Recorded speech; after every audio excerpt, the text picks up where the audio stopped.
Harry emerges from the memories and his entire world is turned upside down.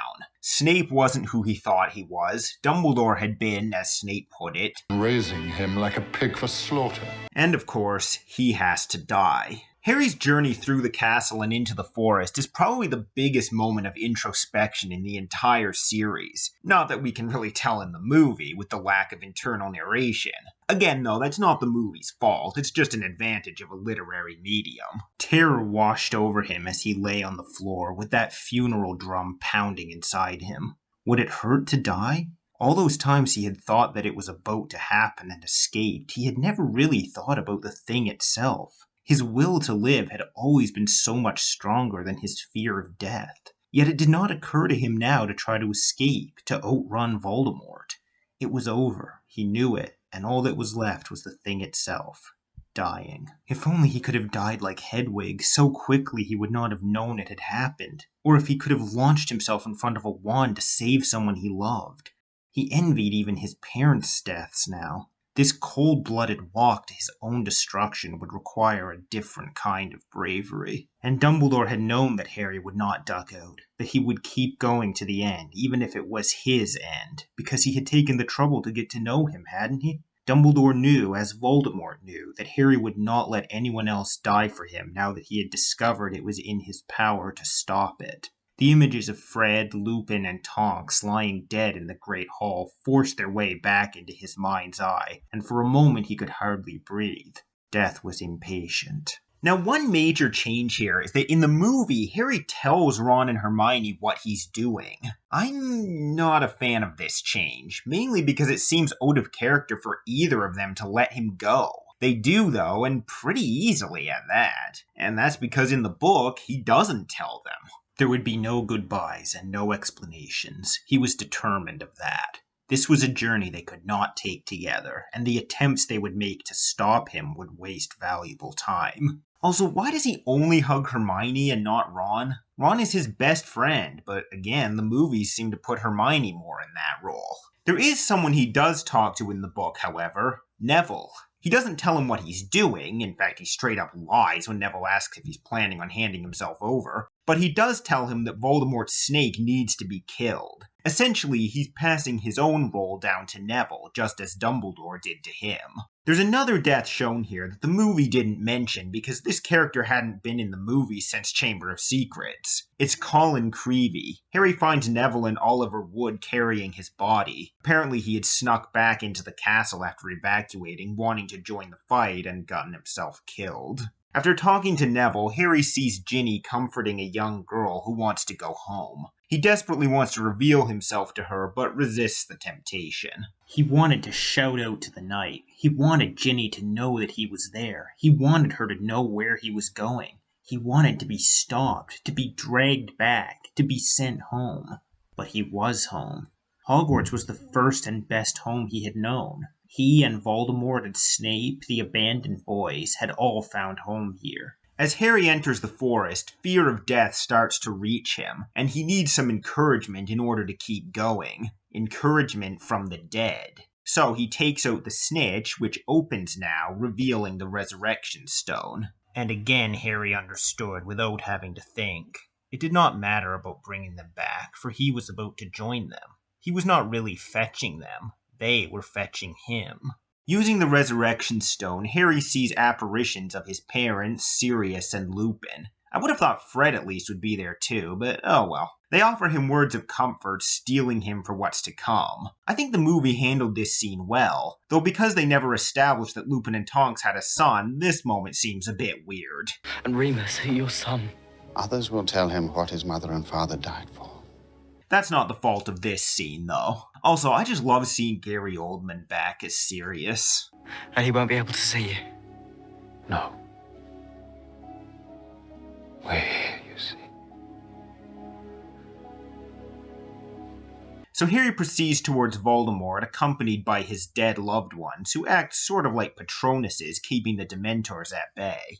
Now, because the movies never explained the nature of the Resurrection Stone, I've seen a number of non-readers think that it's the reason Harry doesn't die here. That is not the case, though. The Resurrection Stone doesn't actually bring people back to life. It just creates ghostly apparitions of them, like the one seen here, and they don't last long. The purpose of Harry using the stone here is not to save himself, but to summon his dead loved ones so they can give him the courage to keep going, to join them. You'll stay with me. Until the end. Upon reaching Voldemort, Harry drops the Resurrection Stone, causing his dead loved ones to vanish, and reveals himself. Not much to say about this scene, it's pretty much straight from the book. Though of course you gotta love Ralph Fiennes' cartoonishly over-the-top yell of So, after being hit by the killing curse, Harry finds himself in a sort of limbo that resembles King's Cross Station. Which makes sense. To him, King's Cross is the path between two worlds. He finds a dirty, hideous, yet helpless creature lying near him, all that remains of Voldemort's soul. It's not fully explained, but basically when the killing curse hit Harry, both he and Voldemort were sent to this plane. However, since Voldemort's soul has mostly been destroyed at this point, there are only 2 pieces left, he appears as this maimed little baby creature, whereas Harry, whose soul is whole, appears as himself. But even better, since he has no scar and doesn't need his glasses. Harry's feelings are confused upon seeing the creature, as he's scared and disgusted by it, but also feels sorry for it and wants to help and comfort it. You can't help. Harry, you wonderful boy. You brave, brave man. So yeah, Harry is greeted by Dumbledore, who explains everything. At least in the book. Yeah, this scene is probably my biggest problem with this movie. I get that it's not that exciting to watch 2 people talking, but Dumbledore hardly explains anything here. He does tell Harry that the piece of Voldemort's soul inside him was just destroyed, but he doesn't explain why Harry didn't die. I think that's a pretty big question to leave unanswered. Because this wasn't explained in the movie, I've seen a lot of theories from what I assume are non-readers about why Harry didn't die.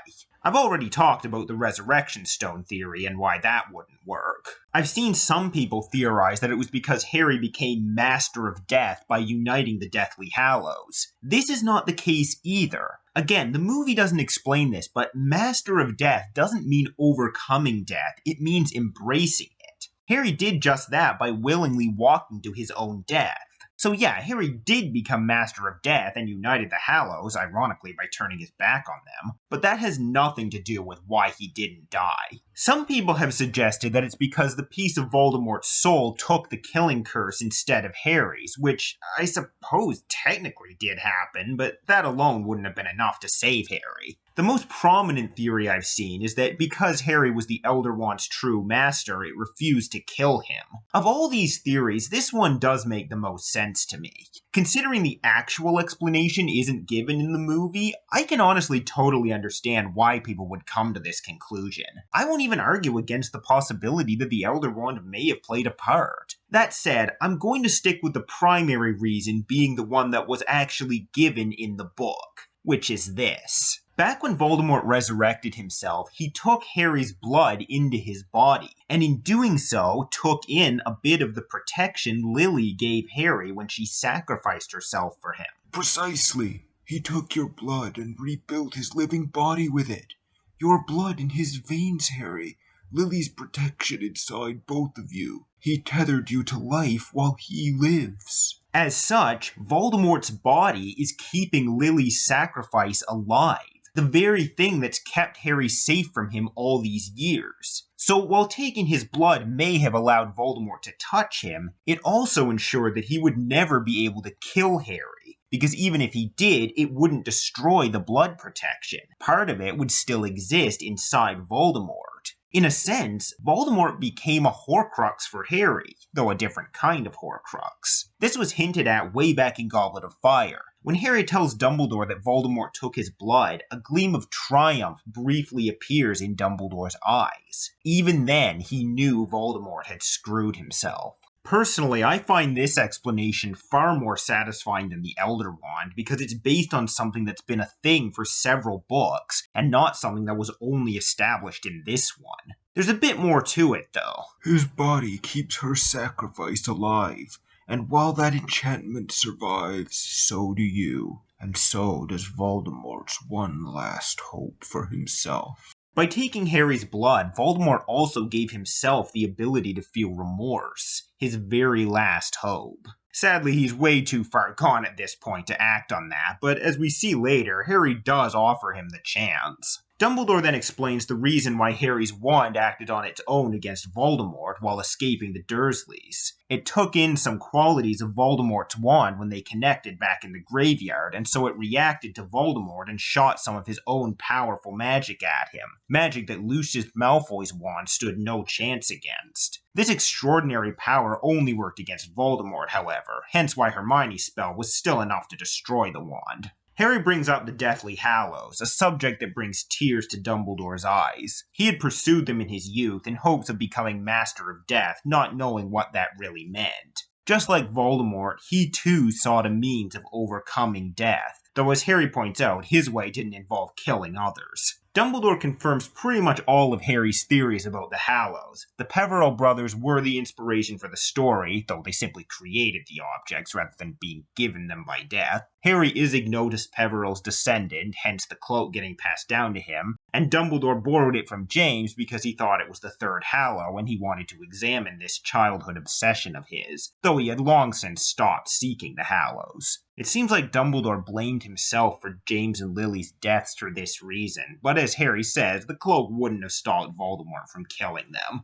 Dumbledore then starts talking about his childhood. It's essentially the same story we heard from Aberforth, but now from Albus's point of view, and including his feelings of tremendous guilt. He talks about how much he resented having to look after his brother and sister after his parents died, and how Grindelwald won him over with his ideas, leading him to ignore his own conscience. And at the heart of our schemes, the Deathly Hallows. How they fascinated him, how they fascinated both of us. The unbeatable wand, the weapon that would lead us to power. The resurrection stone. To him, though I pretended not to know it, it meant an army of inferi. To me, I confess, it meant the return of my parents and the lifting of all responsibility from my shoulders. As for the cloak, neither of them really needed it and were only interested in it because it completed the set. They wanted to unite all three Hallows and become Master of Death. And then, you know what happened. Reality returned in the form of my rough, unlettered, and infinitely more admirable brother. I did not want to hear the truths he shouted at me. I did not want to hear that I could not set forth to seek Hallows with a fragile and unstable sister in tow. When he gets to Ariana's death, he breaks down crying. Seeing this, it makes perfect sense why he trusted Snape so much. He had gone through exactly what Snape was going through. He pursued power and glory, put his faith in someone he shouldn't have, and his actions caused the death of someone he loved. He saw himself in Snape, and as such, he knew from experience that it wasn't too late for Snape to change, and that he would do anything in his power to make up for his mistakes. Dumbledore admits that it was fear that held him back from facing Grindelwald for so long. Oh, not death. Not what he could do to me magically. I knew that we were evenly matched, perhaps that I was a shade more skillful. It was the truth I feared. You see, I never knew which of us in that last horrific fight had actually cast the curse that killed my sister.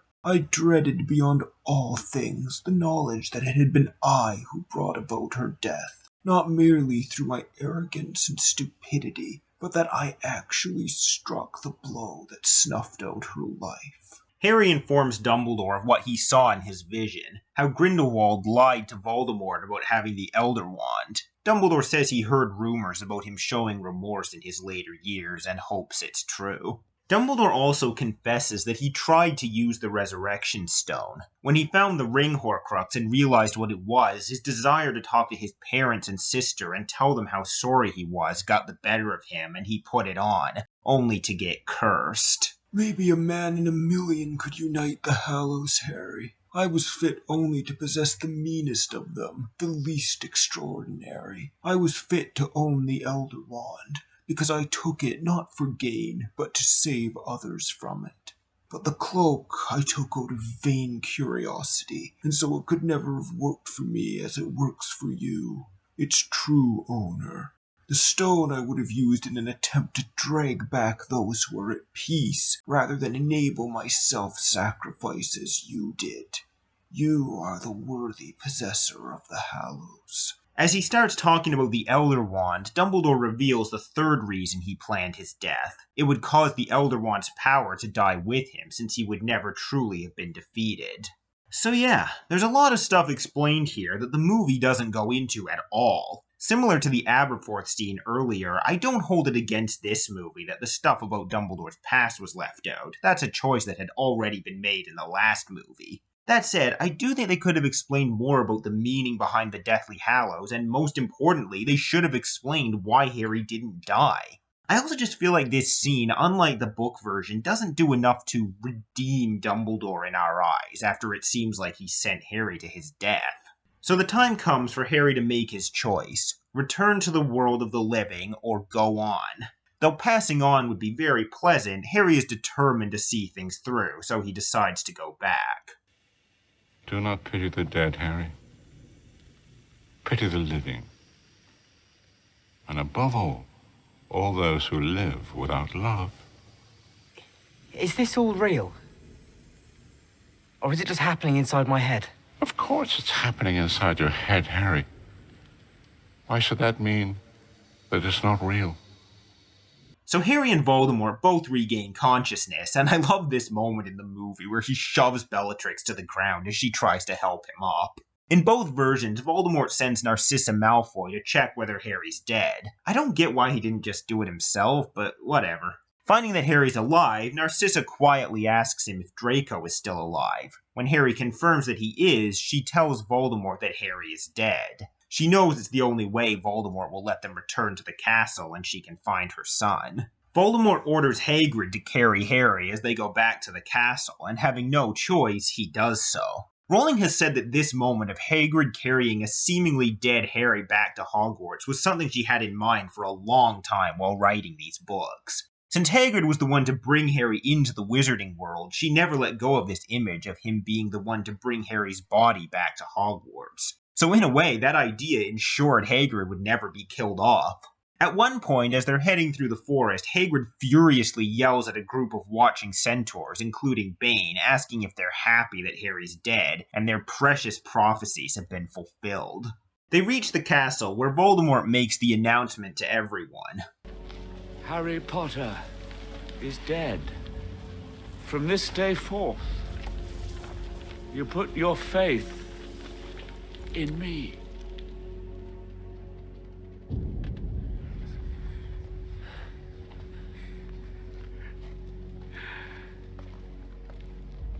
Harry Potter is dead!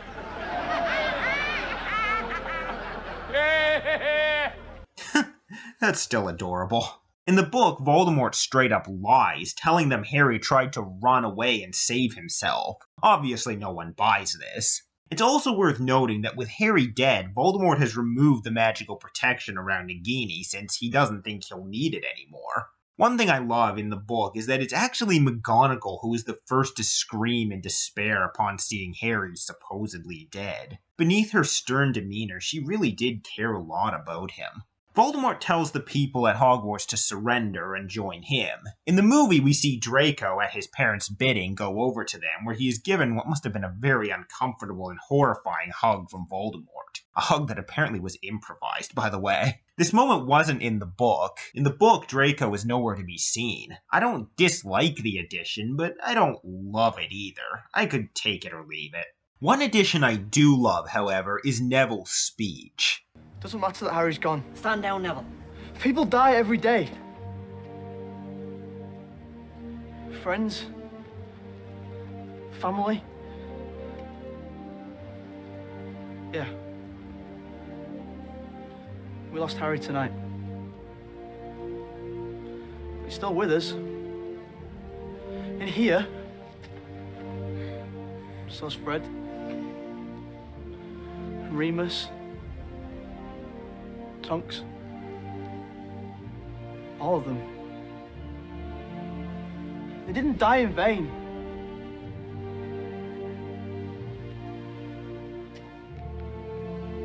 But you will. Because you're wrong. Harry's heart did beat for us. For all of us. It's not over. In the book, this plays out quite differently. Neville actually charges at Voldemort, who knocks him down easily and freezes him in place. He tries to convince Neville to join him, but Neville tells him, "I'll join you when hell freezes over." So Voldemort tortures him by summoning the Sorting Hat to him, placing it on Neville's head and setting it on fire. As he says, sorting will no longer be necessary. Everyone will be Slytherins now. At this point, the final phase of the battle begins, and it plays out pretty differently in each version. The biggest difference, I'd say, is that Harry reveals himself to be alive right away in the movie, whereas in the book, he slips under the invisibility cloak and continues to hide while stunning Death Eaters and casting protective charms on his friends. So they all think he's dead, and yet are still fighting. Also, while in both versions Neville pulls Gryffindor's sword out of the hat and kills Nagini, I would argue it's even more badass in the book. Don't get me wrong, the way he saved Ron and Hermione in the movie was pretty cool too. But in the book, as soon as the fighting starts, he immediately runs right up to Voldemort and beheads her in front of him. So with the last Horcrux destroyed, all that's left is Voldemort himself. In the book, we also see a ton of reinforcements arrive. It starts with Grop charging at Voldemort's giants as Buckbeak and the Thestrals claw at their eyes. The House Elves burst from the kitchen, led by Creature, and slash at the Death Eaters' ankles with knives. Even the Centaurs show up, firing arrows at the Death Eaters. On top of all of that, Charlie Weasley and Horace Slughorn arrive, leading a huge group of wizards, including the families of all the students fighting and the residents of Hogsmeade. Now, according to J.K. Rowling, this group also included several of the Slytherin students who initially evacuated. I wish it had actually said that in the book, as it would have really helped improve the image of Slytherin House. Slytherins are generally very cunning and deceptive, so pretending to flee when in fact you're going to fetch reinforcements is a very Slytherin move. Speaking of Slytherins, another change here involves the Malfoys. Remember, that scene of Draco rejoining his parents wasn't in the book. So in the book, while all the chaos is going on, Lucius and Narcissa, rather than fighting anyone, are simply running around shouting for their son. In the movie, since they've already been reunited, all three of them are shown running away from the battle, which makes sense. The only reason Lucius and Narcissa came back to Hogwarts with the Death Eaters was to find their son. Now that they've found him, they want no part in all of this anymore. Now, there is something I want to mention here. The filmmakers had originally filmed a scene where Draco, upon seeing Harry alive and fighting Voldemort, is seemingly inspired by his bravery and throws his wand to Harry. I've seen a lot of people say that this should have been included, as it would have been a nice act of redemption for Draco. Personally, I think it would have been out of character. Draco just doesn't have the courage to do something like that. I think it's clear that his experiences among Voldemort's ranks shook him deeply and forced him to rethink everything his parents raised him to believe. I think his views on things have started to change. However, I don't think, at least at this point, that he's able to risk his life. As he grows up, his views will continue to evolve and change, and he raises his son, Scorpius, on very different values to the ones his own parents taught him. That is his redemption. Not some heroic, life-risking stand against Voldemort, but simply raising his son to be better than he was, to prevent the next generation from making the same mistakes. So, moving on, Harry sees the Hogwarts residents take down the Death Eaters one by one. George and Lee take down Yaxley, Flitwick takes down Dolohov, Ron and Neville take down Greyback, Aberforth takes down Rookwood, Mr. Weasley and Percy take down Thickness, and most satisfying of all, well, second most, Hagrid throws Walden McNair into a wall. Remember, this was the guy who was going to execute his hippogriff. As for the most satisfying, well, how could that not be Mrs. Weasley killing Bellatrix? Not my daughter, you bitch! Man, when Mrs. Weasley swears, you know you've effed up. She's already lost one son, she thinks she's lost Harry, who was as good as a son to her, and now this bitch is threatening her only daughter? Yeah, Bellatrix stands no chance here. This moment is pretty awesome in the movie, but I might as well address one thing. For some reason, the movie's decided that for every major villain death, they have to explode or disintegrate. They do it with Bellatrix here, they do it with Nagini, and of course they do it with Voldemort himself later. Hell, they even did it way back in Philosopher's Stone with Quirrell. I don't know why they decided to do this, and I'm not a fan of it. In the book, Bellatrix simply falls over dead like anyone else would. Bellatrix laughed, the same exhilarated laugh her cousin Sirius had given as he toppled backward through the veil. And suddenly, Harry knew what was going to happen before it did. Molly's curse soared beneath Bellatrix's outstretched arm and hit her squarely in the chest, directly over her heart. Bellatrix's gloating smile froze. Her eyes began to bulge. For the tiniest space of time, she knew what had happened. And then she toppled, and the watching crowd roared, and Voldemort screamed. Throughout all of this, Voldemort has been fighting 3 opponents at once: McGonagall, Kingsley, and Slughorn. Now, one thing to note is that no one on the good side dies during this phase of the battle. It's not mentioned in the movie, but the reason for this is because Harry sacrificed himself for all of them, just like his mother did for him. He gave them all protection from Voldemort. True, he didn't actually die, but the point is he intended to. That's the reason Dumbledore wanted Harry to think he would die and wanted Voldemort himself to do it. Upon seeing Bellatrix killed, an enraged Voldemort blasts his 3 opponents away and points his wand at Mrs. Weasley. This is where Harry reveals himself to Voldemort to protect her. In the movie, like I said, Harry reveals himself right away, and this results in an extended fight as Voldemort chases him through the castle. Not gonna lie, I almost feel bad for Voldemort. No matter what he does, no matter how hard he tries, against all logic, this damn teenager just won't die. In all honesty, I actually really like this sequence, as it provides us with a bit more of a final showdown between our main hero and our main villain. Don't get me wrong, the way it goes in the book works great. For a book. It might not have been very satisfying in a movie though, so I'm glad they added this. Even if this part was a bit weird. Come on, Tom. Let's finish this the way we started it. Together. Though I do like this moment where they seem to become one for a second. It's a cool throwback to this description from Order of the Phoenix when Voldemort tried to possess Harry. He was locked in the coils of a creature with red eyes, so tightly bound that Harry did not know where his body ended and the creature's began. So we come to the final showdown between the two. In the movie, it takes place in the courtyard, while in the book, it's in the Great Hall. In the movie, they're alone, while in the book, everyone is standing around them watching, since the Death Eaters have all either fled or been defeated. And Harry actually tells everyone not to interfere. This is between the two of them. In the movie, there are no words exchanged. They simply fire spells at each other. Which do I prefer? Well, I don't know. I like both, honestly. Given the different mediums, I think both are effective. The one thing I don't like in the movie is Voldemort's actual death. It doesn't even look like he got hit by the killing curse. It looks like he was just disarmed. And again, they do that whole disintegration thing when he dies, and I don't know why. In the book, his dead body simply falls to the floor, because that's how the killing curse works. I've even seen some non-readers question the finality of his death because of how it was done.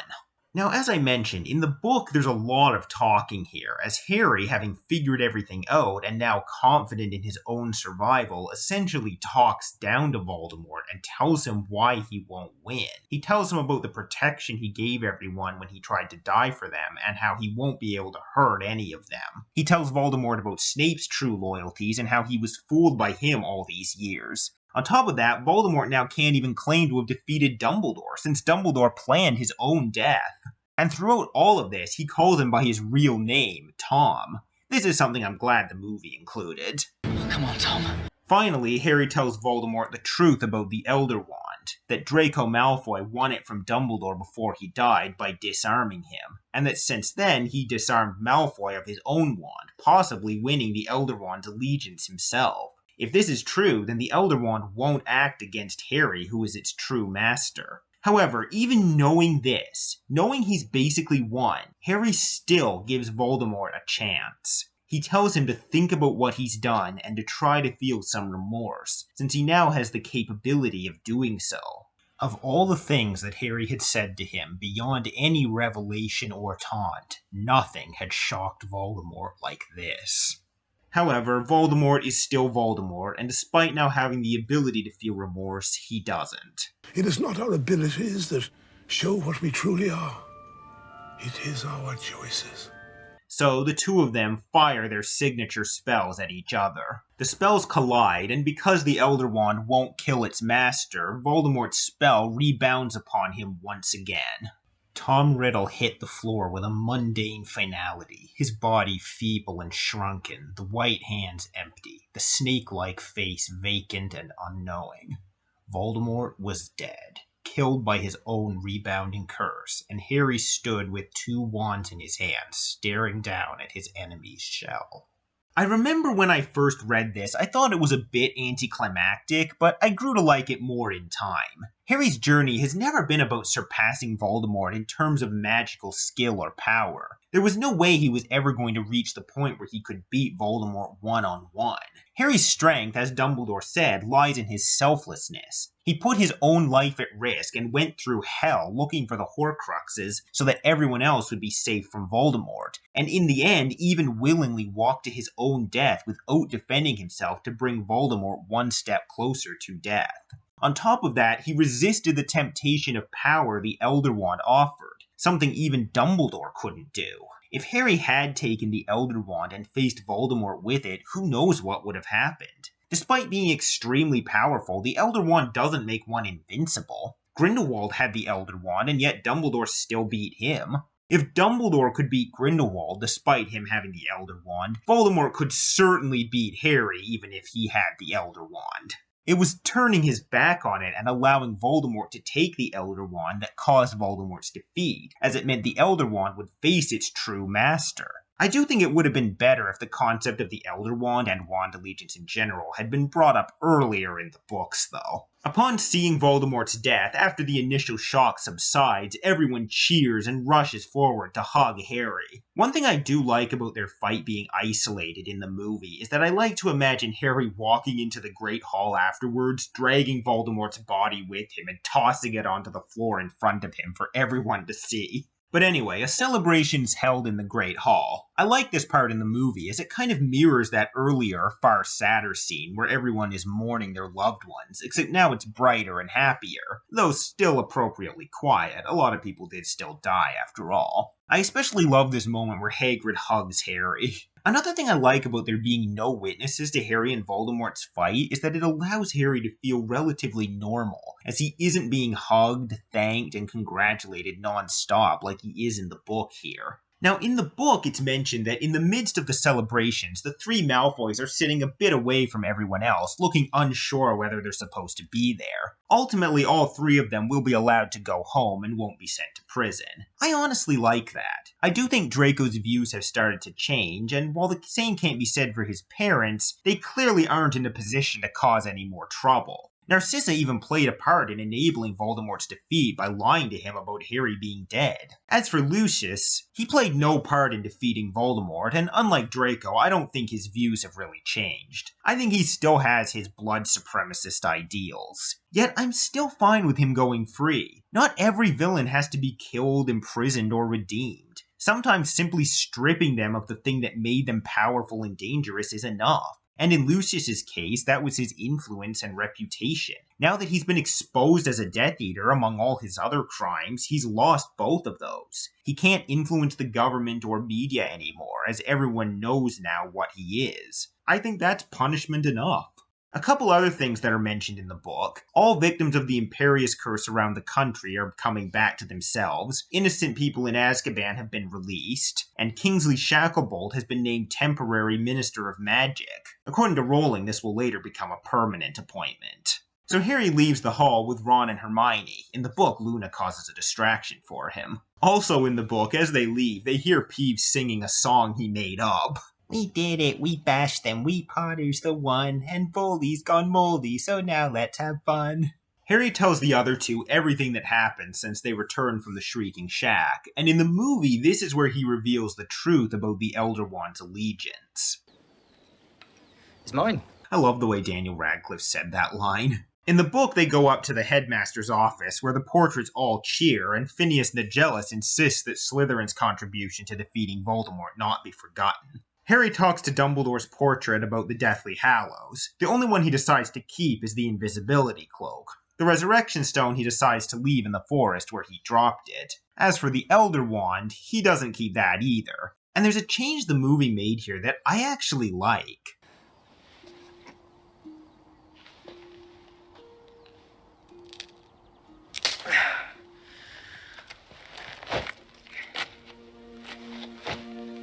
In the book, Harry simply decides to put it back with Dumbledore's body so that its power can die when he goes. I think this is a pretty big oversight, though, as due to how the Elder Wand works, its allegiance will change the next time Harry is disarmed. Snapping it now, as he does in the movie, makes a lot more sense, honestly. Now, with that said, there is one thing I wish he had done first. In the book, he uses the Elder Wand to repair his original wand. He should have done that in the movie before he snapped it. One other thing that's worth mentioning here is that despite being a headmaster, Snape has no portrait in the office. According to Rowling, this is because he left his post. However, also according to her, Harry would push to have his portrait added, and it eventually would be. So with that, the trio leave the office. That wand's more trouble than it's worth, and quite honestly, I've had enough trouble for a lifetime. And that's the end of the series. Well, except for the epilogue. 19 years later, we find Harry and Ginny and Ron and Hermione taking their kids to Hogwarts. Harry and Ginny have 3 kids, James Sirius Potter, Albus Severus Potter, and Lily Luna Potter. Ron and Hermione have 2, Rose and Hugo. My theory as to how the latter got his name is that Hermione is a fan of Victor Hugo and wanted to name her son after him, and they went with his last name because Ron would never allow one of his children to be named Victor. We also see that Malfoy has a son named Scorpius. I'm kind of mixed on the aging makeup they used here. I think Ron and Malfoy are the ones it's the most successful on, but Hermione doesn't look a day older than before. Harry looks a bit older thanks to the stubble, but I don't think quite enough. And Ginny, well, they just changed her hair, which I suppose does make her look older. More so than Harry, anyway. The book goes into much more detail here than the movie does. Harry and Ginny's kids are given more distinct personalities. We see that Lily is upset that she has to wait 2 years to go to Hogwarts, not unlike her mother back in the first book, and that James is a bit of a troublemaker as he keeps teasing Albus about the possibility that he might be sorted into Slytherin, something Albus has clearly been worrying about. The movie, of course, did keep Harry reassuring his son on that count. Albus Severus Potter. You were named after 2 headmasters of Hogwarts. One of them was a Slytherin, and he was the bravest man I've ever known. Incidentally, Albus is apparently the only one of Harry's children to inherit his and Lily's eyes. When they see Malfoy with his son Scorpius, he gives them a curt nod. They'll probably never be friends, but they're no longer enemies. Ron immediately tries setting Rose against Scorpius, telling her to beat him in every exam, much to Hermione's annoyance. I think Ron is also just terrified at the prospect of his daughter marrying a Malfoy. He even jokingly tells her he'll disinherit her if she's not in Gryffindor. We also learn more about Teddy Lupin. Apparently he visits Harry and Ginny 4 times a week, to the point that they're considering just inviting him to live there. Also, he's apparently gotten into a relationship with Bill and Fleur's daughter, Victoire, as James claims he saw them kissing. And apparently Neville has become the herbology teacher, as Ginny asks the kids to send him their love. Well, that was always his best subject. There are also a couple funny moments with Ron here, like when he talks about taking a Muggle driving test. Parked alright then? I did. Hermione didn't believe I could pass a Muggle driving test, did you? She thought I'd have to confund the examiner. No, I didn't. I had complete faith in you. As a matter of fact, I did confront him. I only forgot to look in the wing mirror, and let's face it, I could use a super sensory charm for that. And when Albus asks why everyone's staring. Why are they all staring? Don't let it worry you. It's me. I'm extremely famous. So the train leaves, and I love hearing that classic music play again as the kids are sent off to what will hopefully be a less eventful 7 years at Hogwarts than their parents had.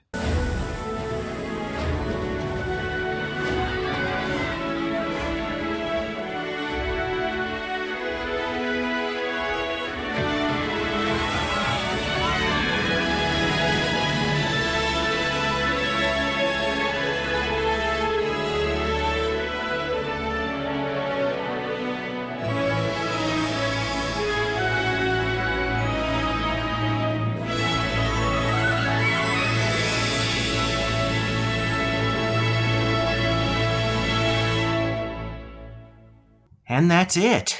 Wow, I can't believe it's over. This is definitely the biggest project I've ever worked on by myself. If you've watched this video series from the beginning, thank you so much for sticking with it all this way. I have no idea if I'll ever do something this huge again. For now, all I can say is... Mischief managed.